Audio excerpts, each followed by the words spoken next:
Hello po sa inyong mga kadawar cats ko. Ayan. Siya nga pala dumating ang aking parcel. Ayan. Meron kasi akong tindahan na maliit. Kaya umorder po ako ng pangtinda ko. Ayan. Kaya kung may tindahan kayo, umorder din kayo nito.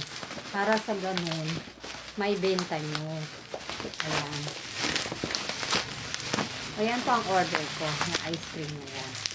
Ayan. Kumikita naman. Kasi, una sa lahat, may komisyon ka na, kikita ka pa pag nasa tindahan mo. Ayan. Yan po ang aking in-order. Ayan, 3 box po to. Ayan po siya. Ayan, ice cream yan siya. 5 pesos ang benta ko. May kita ka na dun sa 5 pesos mo. Ayan. Ito naman, mix. Ayan, cream bar. Ayan, mixed flavor siya. Ito naman ay chocolate. Ayan. Chocolate siya. Ayan, 5 pesos ang benta ko nito kada isa. May kita ka na dito. Kasi 80 ang laman naman niya. 86 yata, 85. Ayan siya. Minsan kasi 86, minsan 85. Di siya pare-parehas. Ayan.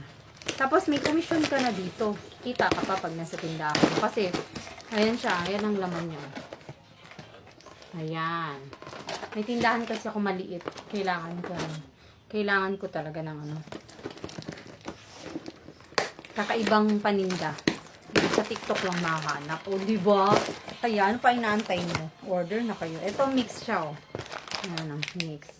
Masarap to. Kasi matagal na akong order nito sa TikTok. Para sa mga bata dito. Marami kasing bata dito.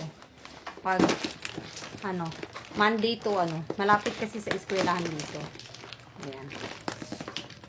Ito pa isang box, oh. Ayan ang laman niya. Ayan. Masarap siya.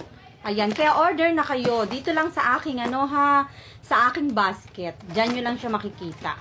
Ayan. Thank you so much sa inyong lahat. Bye-bye. Ayan. Ayan. Dito lang po sa showcase ko, ha. Ayan, sa showcase ko lang nyo po makikita to, ha. Hindi po sa aking pag-host. Showcase ko, meron ito. Ayan, hanapin nyo lang po siya showcase ko, ha. Ayan, sige, bye-bye na. God bless.